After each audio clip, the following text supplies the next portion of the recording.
Welcome everyone to Textiles and Tea with the Handweavers Guild of America. I'm Kathy Group. I am the advertising manager and I get to be your host today. Just remind everybody that, first of all, I want to thank our sponsors. Rebecca Hebert, in honor of Sarah Bixley and Tom Nisley, and if you're not familiar with those folks, they are from Redstone Glen, and she wants to thank all of them and the volunteers at Redstone Glen. Nice sponsorship, Rebecca. That's nice of you to give a shout out to those out there. Just a reminder that we will take questions. It'll be the last 15 minutes of the program. Please put your questions in the Q&A and not in the chat. I can't always see them if they're in the chat. So the Q&A will definitely be able to get to those. Today, I'm excited to talk with Emily Dvorin. Emily was encouraged to pursue a sensible career. I think we've all probably had some of that in our lifetimes. She studied hard, she married young, and became a third grade teacher. When her husband's job brought her to California, she partnered with a friend to open up a contemporary craft store. And there she discovered macrame. And this launched her love for fiber. And after countless hours of spending time creating these beautiful vessels, Emily developed her own unique interpretation of traditional basketry. With humor, innovation, and reverence for engineering, architecture, and aesthetic harmony, Emily has built an award-winning career. Emily's work is exhibited throughout the country. She teaches, she's a speaker and a consultant, but most importantly, Emily continues to create with a passion that's as vibrant and as abundant as the everyday items that inspire her art. Can't wait to hear about these works. Hi, Emily. There she is. Oh. There she was. There you go. Hey, welcome. Thank you. Oh, what a beautiful Hi, background. That's my home office. I love it. It matches your work. Of course. All right, let's start with the important question. What is your favorite tea? Earl Grey. Really? All right. Well, tell us about your mug. That's a great mug. You know, I have a collection of all different mugs, so it depends on what mood I'm in, but this is kind of my favorite. I don't even remember the artist's name, but I go to different craft shows and always come home with a mug. Is very unique. Very unique. I love that. All right. So how did you get started in basketry? I mean, in the introduction, we talked about how you learned macrame, but that's a big jump from macrame to basketry. So how did that all happen? Well, here I was doing macrame, selling big curtains, plant hangers like everybody else in the universe back then, and also using thread to cover bottles in the macrame tradition. Oh my gosh. And so I don't know what possessed me, but I decided to take a one-day workshop at the Academy of Sciences. I lived right outside of San Francisco. And this was the old brick building. And in the basement, the hardly any windows, they had these classes that they would give, one-day workshops. And I took a class in sea kelp basketry. I wish I knew what I was thinking back then. On the other hand, it was the most important thing that had happened to me. I had that aha moment where I decided I had to go 3D. That meant basketry. I loved working with my hands and pulling on this, slimy stuff and weaving it. And so I devoured every basketry book I possibly could and taught myself the basic techniques of basketry. But then I'm a brat, so I couldn't just, leave it at that. I had to do it differently. So it's like with the macrame and the thread on the bottles instead of jute, I had to just continue on that, knowing the ways to do it, the techniques, but not using everyday material from the get-go. Well, that's my next question, is that you started out with kelp, which is not traditional. So what is it with you and the non-traditional materials? Because as we talk, people will see more and more that there's not a simple read in any of those baskets. Right. And I've spent my art career trying to change that definition of basketry. I definitely identify as a basket maker, Mhm. but the idea that I can use any ordinary material uh, to use those same techniques was of interest to me because I would go places like Home Depot, stand in the electrical aisle and look at the wiring and say, I got to be able to do something with this. I've always been different, or my my goal in my life was to be different than everyone. As a kid, I hated my name, Emily, because it was different, and I wanted to be named Jane because that was what, was to me back then at, very young, a normal name. And I then sort of wrapped my brain as I got through teenager and young adulthood, wrapped my brain around my name and wanted and embraced the wanna be different part. So I even have a license plate, I admit, that says to this day, and I've had it for like 25 years, unique M. So it's a goal. Um, Just if someone's going to do it this way, I'm going to do it that way. I So it guess, could not be traditional. well, in your basket, you use all kinds of materials. We're going to see as we go along, there's everything. And I was curious, do you choose the materials for their appearance, or do they have meaning? Or some of the materials have meaning for you that, it can't be just anything blue there. It has to be something, you know, something in particular. Does that make sense? Yes, Okay. totally. And I'll try to make sense with my answer because sometimes I don't even make sense to myself. But there's something in me that drives me to color, and there's something in me that appreciates the materials. I am materials driven. It's not that I set out to have a finished product, so to speak.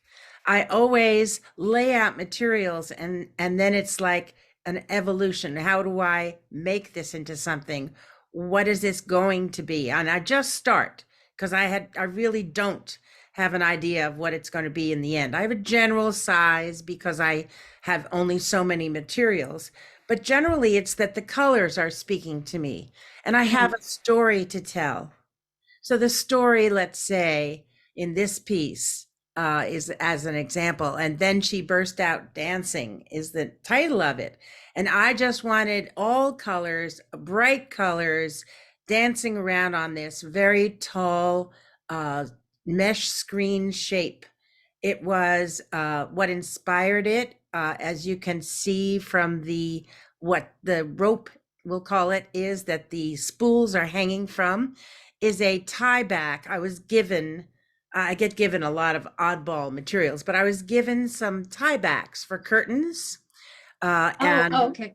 took them apart because there were so many colors. So I took apart these ropes and made very classic technique, basketry technique, coiled discs that went onto this form, and it stands very tall. And the story, what the materials influenced the story, the joyful dancing story.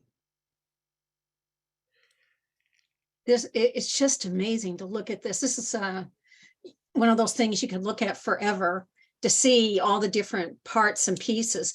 Now, you talked about this briefly, but let me go back to it, which comes first, the design or the materials? So do you have an idea of what you want to do and then you gather materials, or do you see the materials and go, oh, I know what this could do? Well, I have an idea for the story that I want to tell. Okay. I don't have an idea of shape or size or anything at that point, but I Mhm. lay out materials, and those materials are helping me act out that story that I want to tell. So if it's uh, a piece during COVID, it tended to be I had a black background, because that was the emotion I was feeling. So it's a very emotional, related to the materials, not to the design so much. The design evolves, it comes Mhm. about, but it's again that story that I want to tell, so that it's uh, starts with color and materials. So you're not somebody who has a drawing first that I says, tried that, and it never worked because it never looked like what my original drawing was. And that frustrated me. So I have the pleasure of trusting my um, art sense these days. And early on, I learned how to trust it so that I just let my art evolve. It's like, what is the next step? Mhm. Okay, and then what is the next step? It's not what are the 20 steps ahead of me and what is it going to look like in the end? Often I don't know. And then, of course, people ask me, when is it done? And I don't quite know until I know. And it's just, it evolves. It's my style, and it's freeing. It's my pleasure. Well, the way you create texture with your materials is truly amazing. I, I almost think of it as this is perfect art for the blind because there's so much tactile to it. And this piece, I think this is called Survived. Am I Yes. right? Right. Yes. This is a great example. There's so much going on here with the yarn and the felt and the buttons and all the things that are on there. Um, so and you've kind of answered this, but do you just know the materials will work when you start, or do you trial and error? I mean, do you put things on and take them off, or you just know they're going to work? I sort of know they're going to work because there again, it's the story I want to tell. And Okay. this one's called Survived because it was that a couple of years after the start of COVID. So it was last year that I had survived it. I'd gotten through. So it started out, uh, the armature, the underneath are beer can covers that someone gifted me. That's a whole other story. People give me all kinds of inspiring stuff. But so that formed the background. And then these were, to me, reminiscent of COVID cells, the biological COVID, especially you have the detail one. So I expressed out in a variety of textures those cells on this black background. And you can't quite tell, but there are crisscross, there's stitching that goes from one to the other. There's a lot of Mhm. embroidery involved in my basketry work, but there are also two other important parts. One, always a basketry technique. Two, I have a signature, and that is I always have cable ties in every piece that I do. That's something that I have not finished exploring the use of. So in this one, you can see all that. I like the cable ties. That's good. Yeah.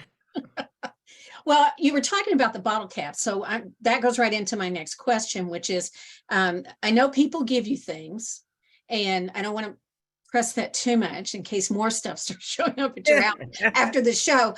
Okay. But and then I've heard you talk about going to like a hardware store and just roaming around. And that speaks to me. I love going to hardware stores, just walking around, picking up things, going, I wonder what this does, or what Really, is what this can I do with for? this? Or like you, I could do something with this, you could.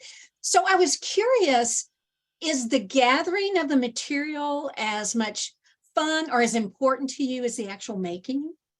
Both. I would say that's kind of unfair to answer the question that way, but the gathering is important because that's the materials. And often I surprise myself with, okay, what the heck am I going to do with that? But okay, I'm going to do something with that. I set up a challenge. But then it's the actual piece, the making of the piece that is my pleasure. And people say to me, well, how can you sell your work? Well, it's really the important part is that making.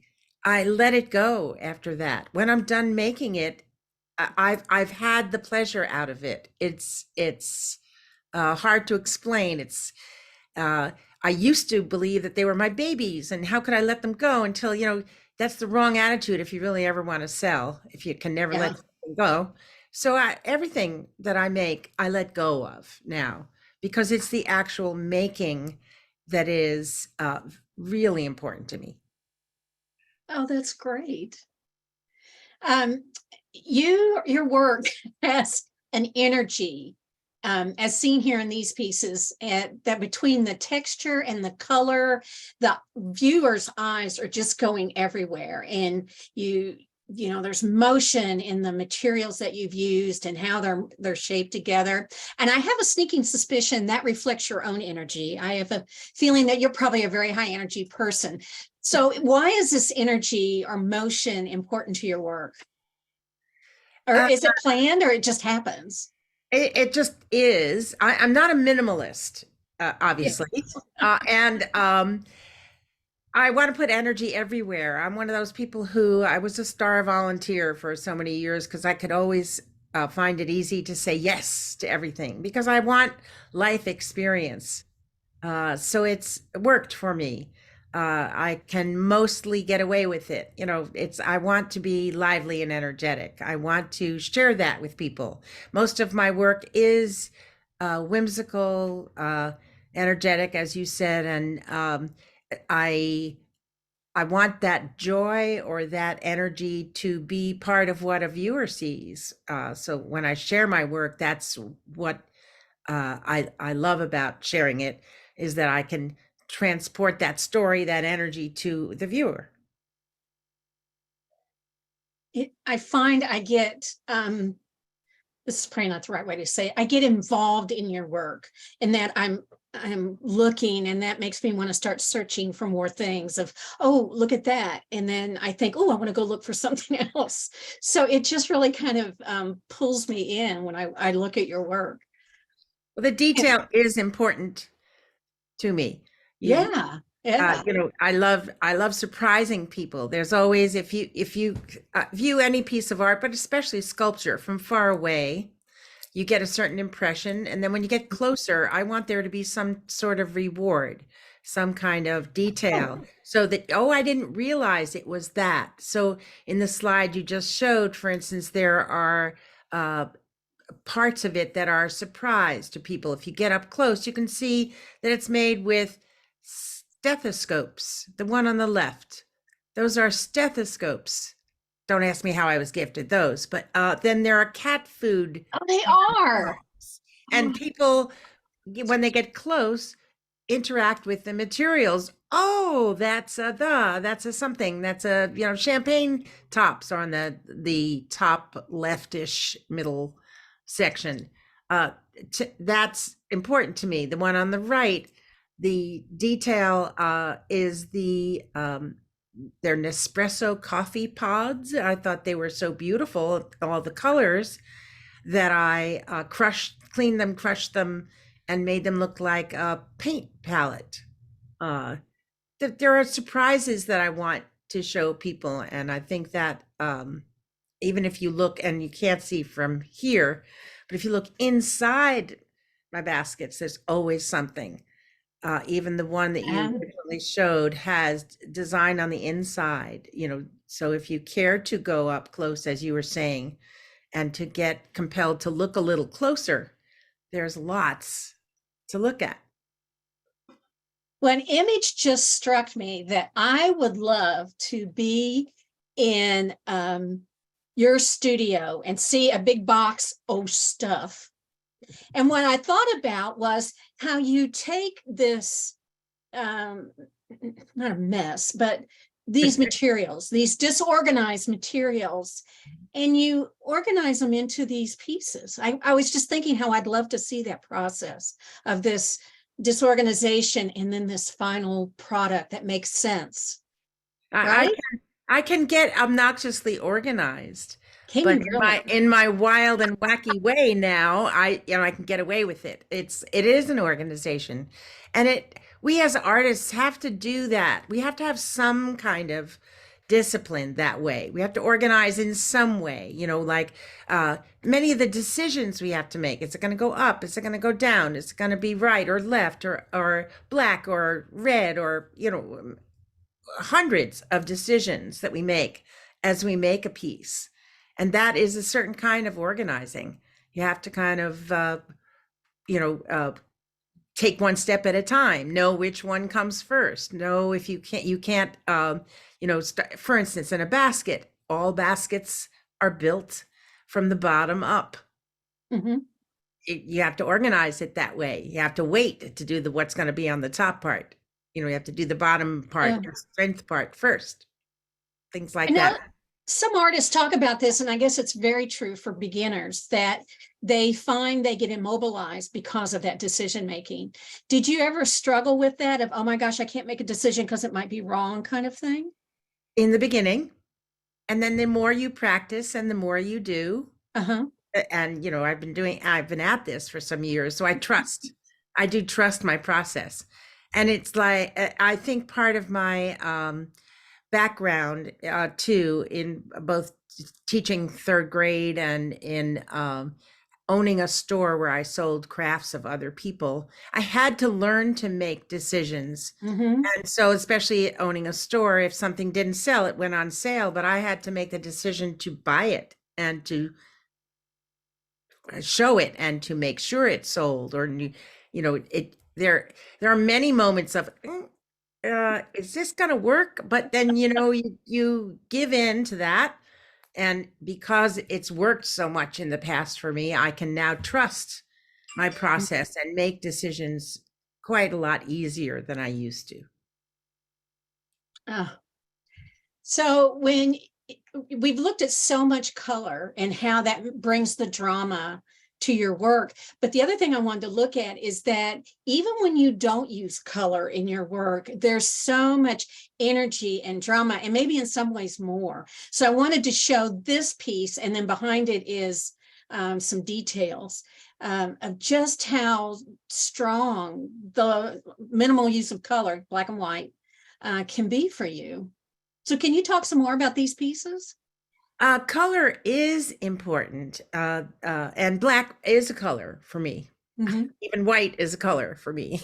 Uh, the choice in this one, this was called Bound and Rebound.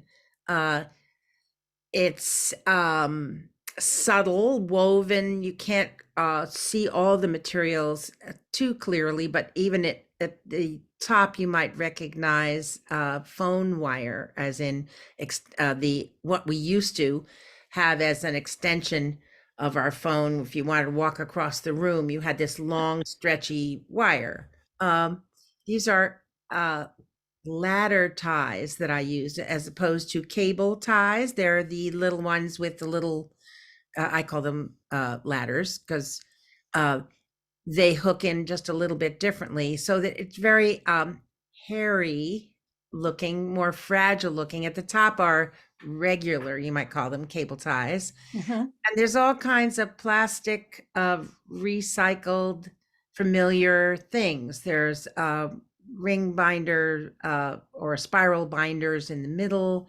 There are handles for shipping straps at the bottom. It was the use of black and white was that it was all tied and bound together for me. That was a little bit heavy in the emotional end of it, a Mm. little bit tight. So hence the black and white. Well, this just the texture of it, I just love. I just want to reach out and see what it Yeah. feels A like. lot of people pet my work, which is But fine. I really That's what I do. want to do. I want to pet it. I can't tell people not to. It's kind of like, first of all, it's sturdy enough, but second of all, it's not so precious that I don't want people to be able to interact with it. And if that means carefully touching it, then go for it. Well, your early work is I loved it on your website because you have your early work and your later work. And so I think we have a couple of images here of that. And I was curious, what do you think is the biggest changes that has happened in your work from when you started to now? I know that's kind of a huge question, but I would say more detail. I would do quicker, perhaps using more gross or thick ingredients. Now I get very down into detail and do a lot more embroidery with my work. The work on the piece on the left, Pandemonium was what I call it. Interestingly, gifted one of the simpler ones in terms of the pieces used. I was gifted these pipette holders from a person who worked in a science lab, and I thought they were just fantastic colors. So basically, it is them. It is using some knitting needles or some pickup sticks, and it's just actually simply put together, not as complex, but just the joy of the color and the bursting of the cable ties and the variety of colors. I think it is less detailed, believe it or not. The one on the right, I do love to do some text in my included in my work. The other side that you can barely see it peeking through says "hang in," and this side says "speak up." Done with an antique erector set. Again, someone gifted me this. Oh, really? The erector pieces are fabulous, but the detail I wanted to soften that a little bit, and so I've embroidered. You can see the color on top of the metal is where I got more involved, and so I think as my work evolves, it gets even more detailed. That detail is important to me. Sometimes I can't even verbalize why it's important. This particular piece has a shape of shoulders, and it represented a personal moment to me of having broader shoulders, having more strength, and speaking up, hanging in with the situation and speaking up. Well, you referred to this earlier, but I want to go back to this. And whenever I ask this question, there's always a lot of response from the audience. It's like, do you see your work as art or craft? I dance on the cusp, I think. And I do see it as art because it's taking a craft and going further with it.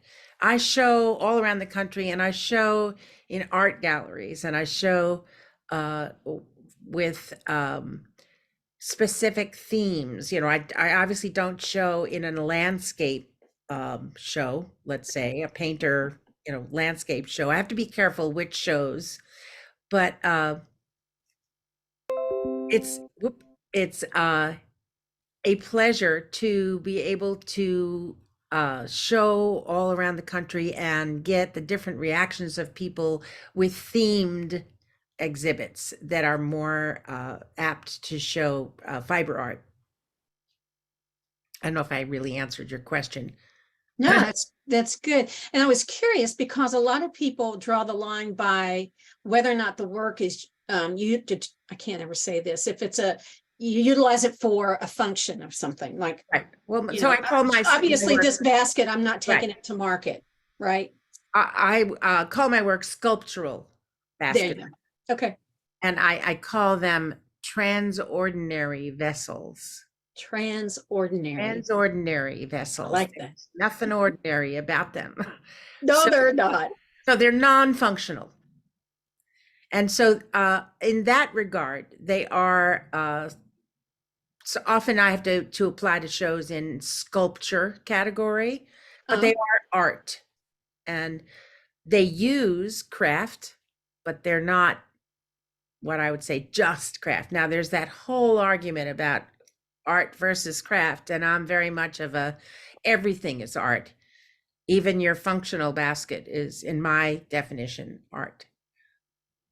Well, this piece here, I fell in love with. It just glows. And when I first looked at it, I thought it was glass. And blown glass or something. Can you talk some about this piece? Sure. This is one of my personal favorites, and interestingly, not my most colorful, but it does just shine. Uh, and this is called "You Can Always See Right Through Me," and the background is oxygen tubing. I have used fishing line monofilament to literally do the coiled basketry technique. And yes, you are seeing in the close-up Invisalign molds. So they're dental molds. I have a friend who works for a dentist. These are the samples that they take as they're molding, specifically for people, and then they throw these away. So I get this question a lot. I was going to throw this away. Would you like it? Would you like them? And I said, absolutely yes. And it was like, what am I going to do with this? With Invisalign? Yeah, yes, no. I think it works in this piece. They are beautiful, arched, forms.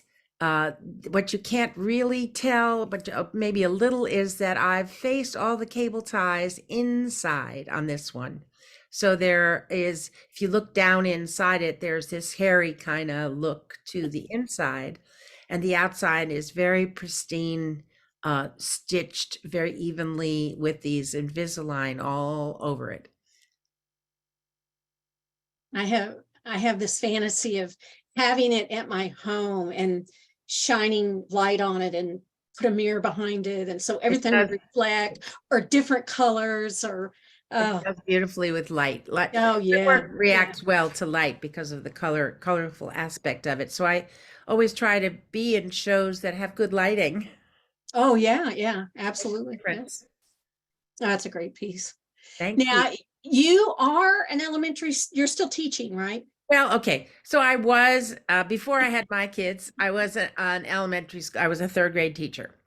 And I go back now into third grade classrooms because I'm so comfortable as a teacher. I teach adults, I teach children, but I regularly, for the past 20 something years, have gone into third grade classrooms and taught them twined basketry.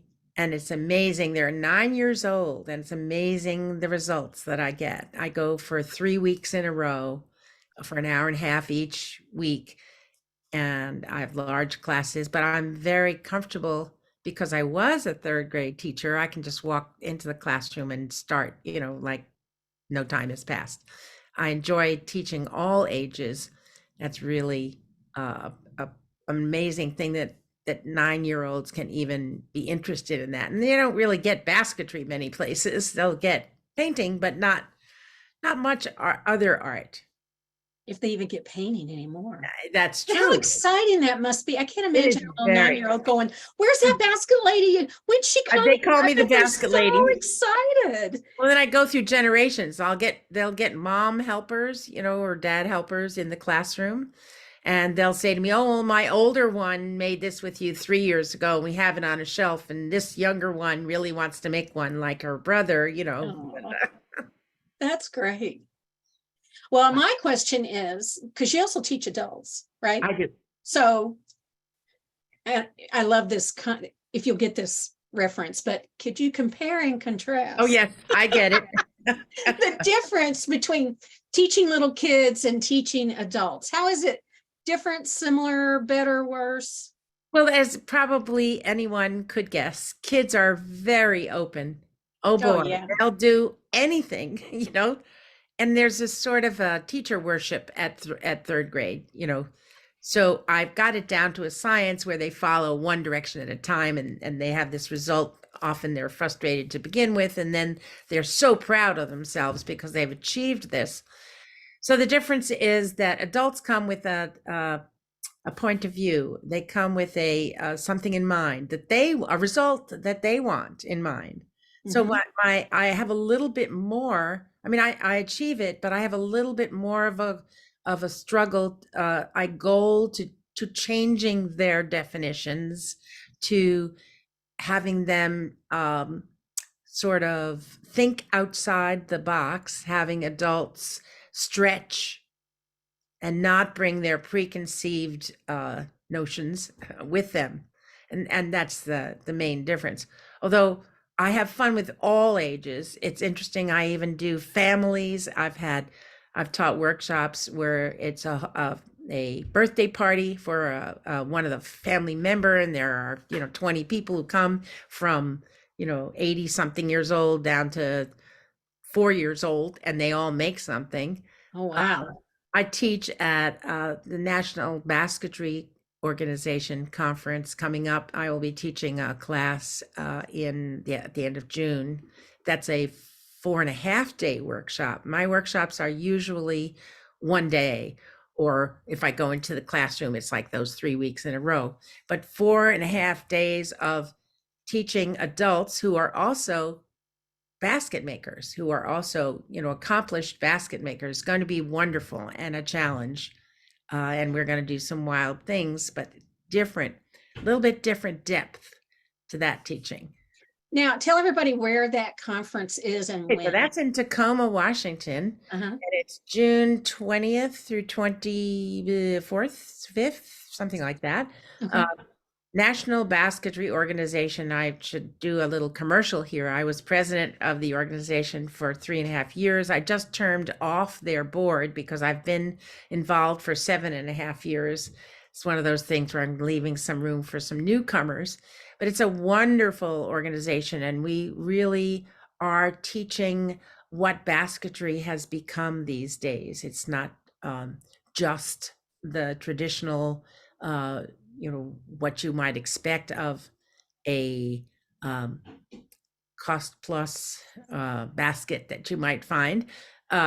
So it's I don't know if are there openings anymore, because I think it might be sold out, because we have not done a real in-person conference in 4 years due to COVID.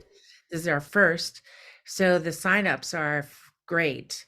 And I am so excited to be teaching that kind of in-depth, intense 4.5 day workshop.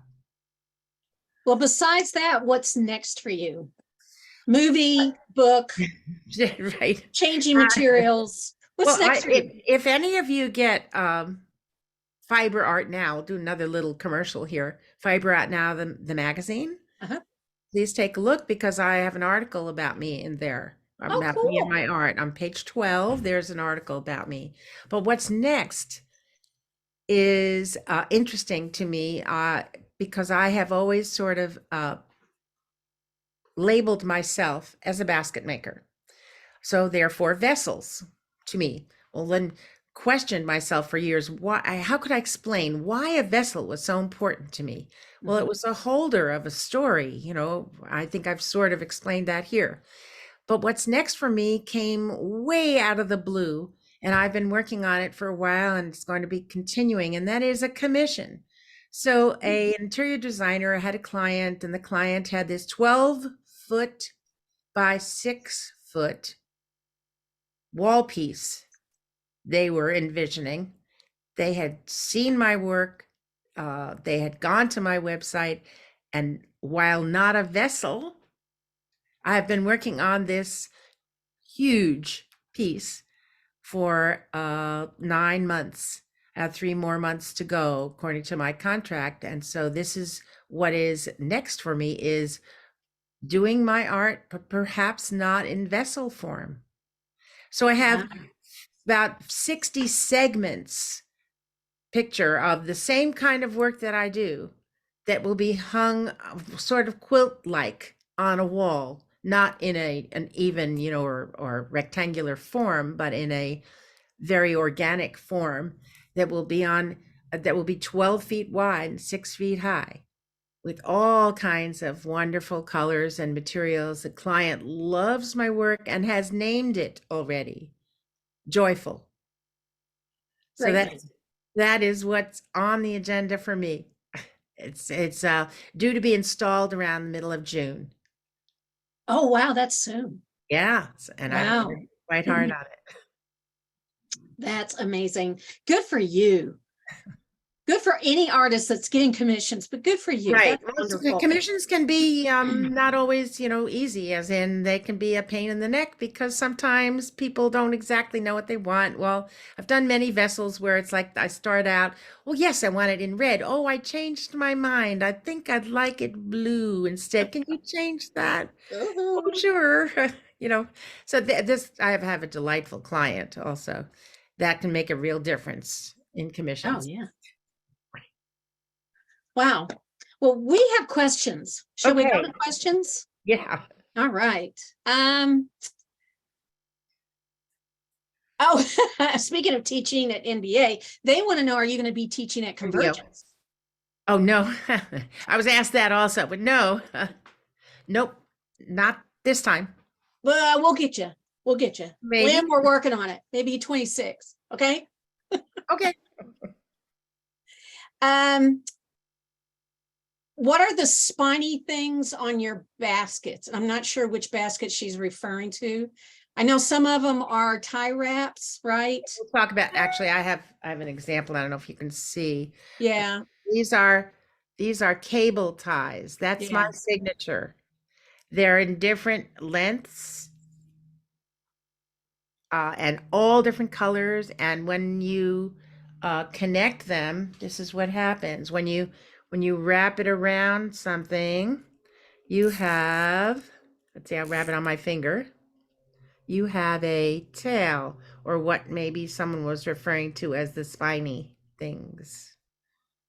So they're in every piece I make. Sometimes I don't want the tail and I cut it off right at the joining so that you can just see a little, like a knot. Oh, that's great. That's good. And these So are cable Sherry, if ties. that's not what you're looking for, pop back in with another question, but I bet that is what you were referring to.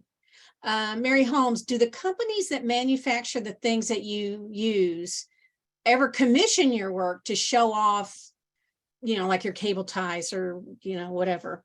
Do you ever get commissions from them? Well, I'm famous in Italy because there is an Italian cable tie maker, and I'm on their website as what else you can do with cable ties. That's great. That's great. Y'all the Italians, gotta love the I know. Karen LeBlanc wants to know intriguing work. She says, what's the largest piece you've ever exhibited? And what was the smallest piece you've ever exhibited? Okay. I have a piece that stands as tall as I am. So 5 feet. I'm a little bit 5 feet too. Anyway, 5 feet. And it's called My Universe because it's all in pinks and purples. If you haven't guessed, my favorite color is purple. And this was a personal piece. And it again, it's done in little sections that I've patched together. It's on my website. I would encourage people to go look at it. It's much bigger. It's hard to show online Mhm. or on my website how large and small things are because sometimes you'll take a look at it and assume that it's smaller than it is. Mhm. I tend to work bigger these days. The smallest piece I ever exhibited was I was teaching myself knotless netting, which is a weaving technique. It's a looping technique, and I made it so that there were no holes. Believe it or not, most of the time, knotless netting has lots of holes in it. This one I made was a small piece, probably 5 inches by 3 inches. And it was because I tied all those loops tight. And so it had no holes in them. Wow.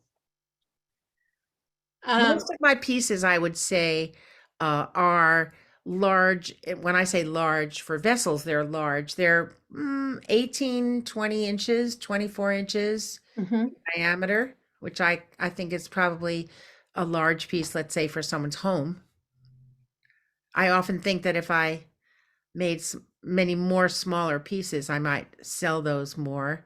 But I couldn't put all of my craziness into a small piece. I like that.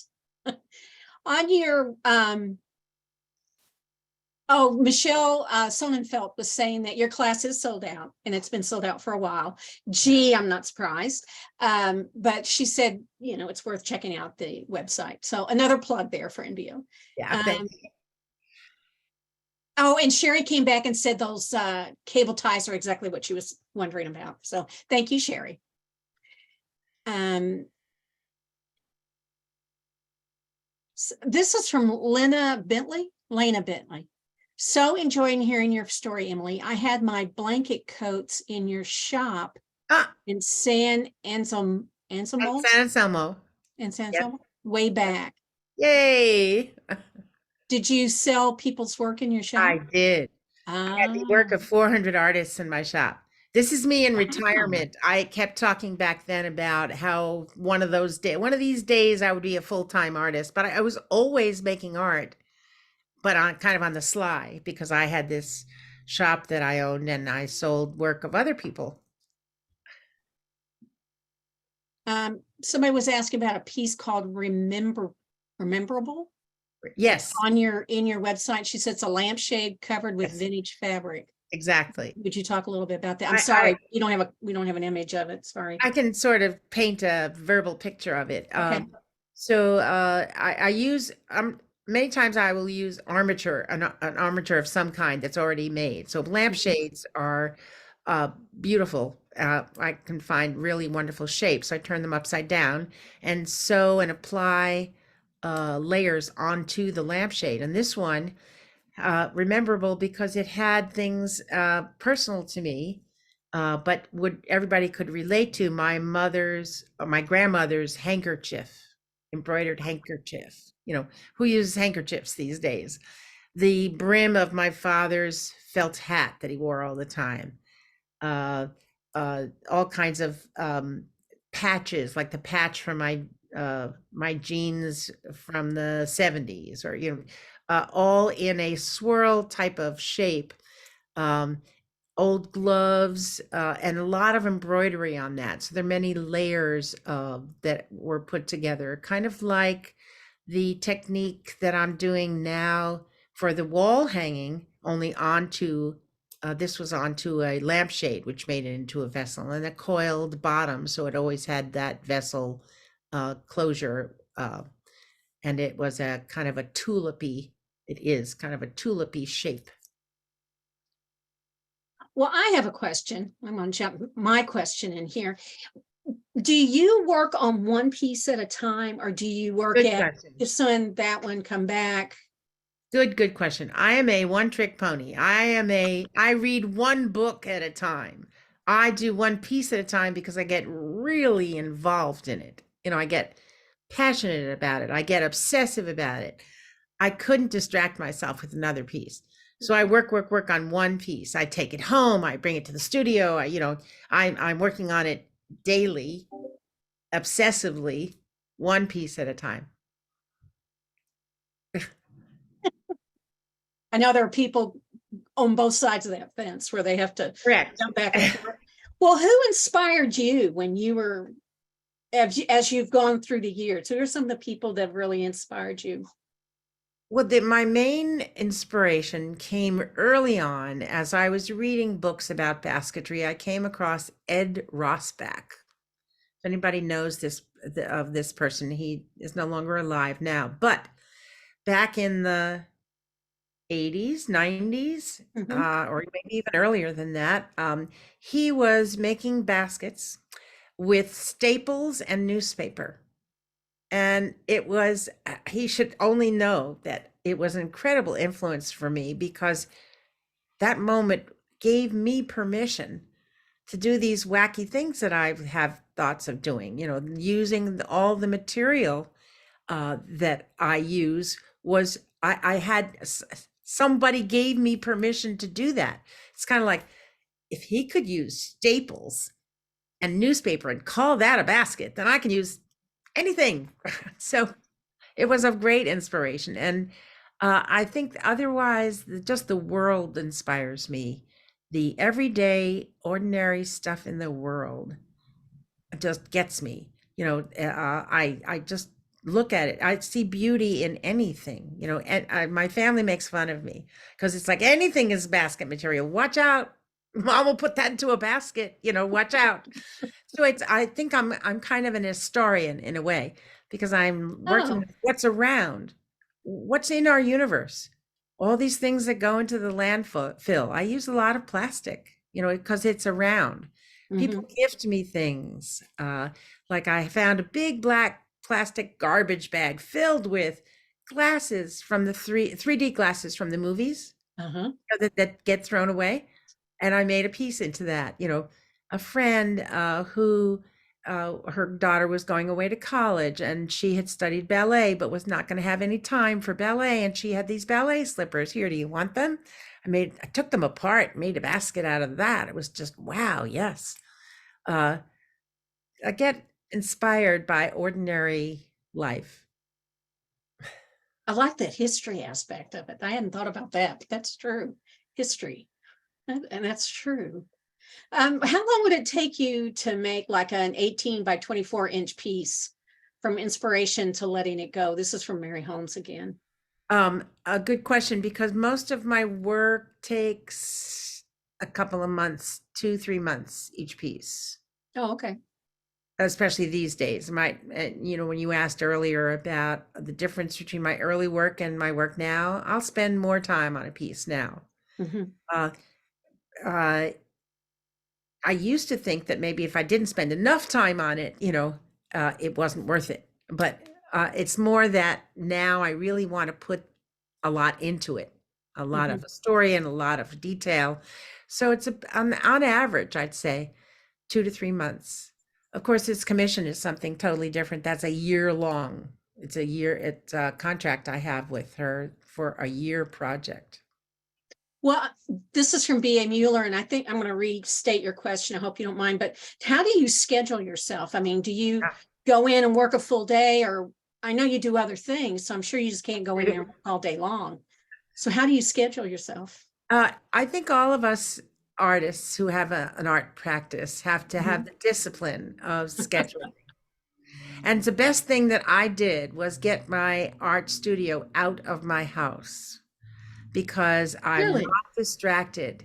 So when it was in the room I'm sitting in now, when it was here, I would get distracted by the phone or I have to make dinner or the wash load is done or you know things.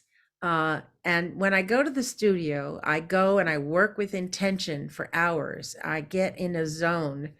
I even resent if I have to get up and interrupt and go to the bathroom because I'm in that zone. You know, it's a place that I go to work, and it's a discipline. It is probably because I put this off until later life, in that this is me retired and I have the time now.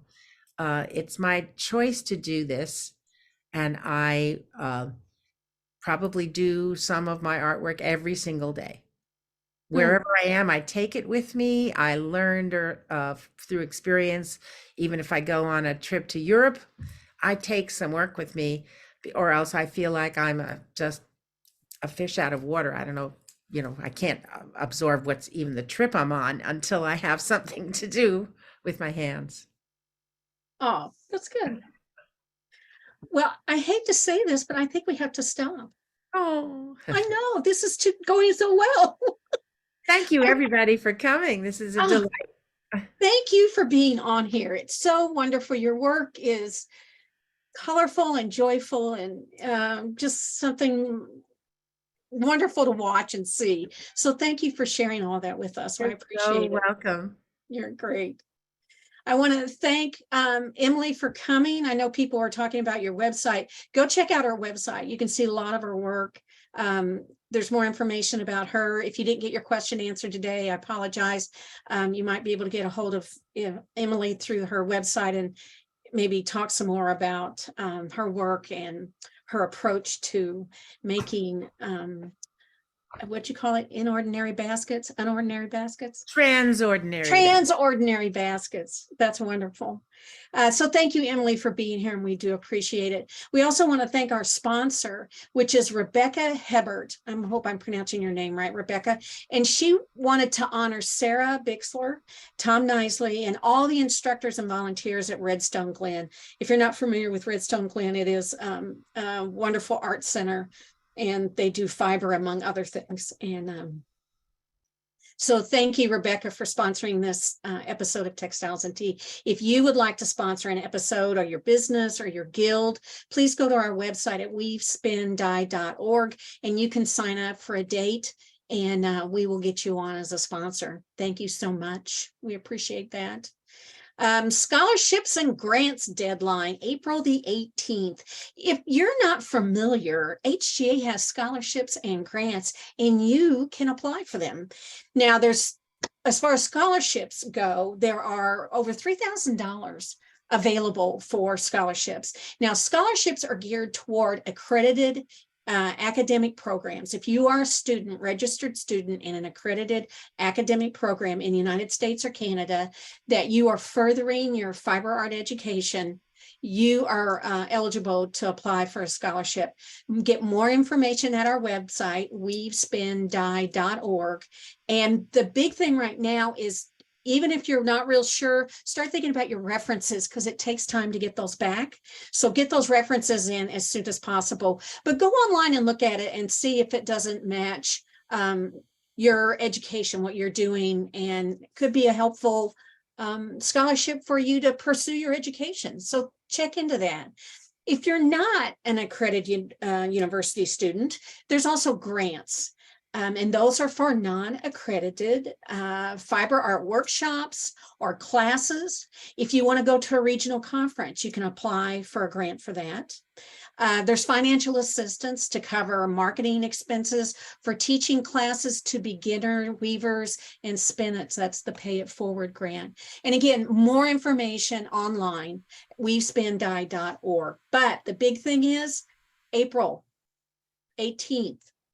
2023. Be sure you get those in on time.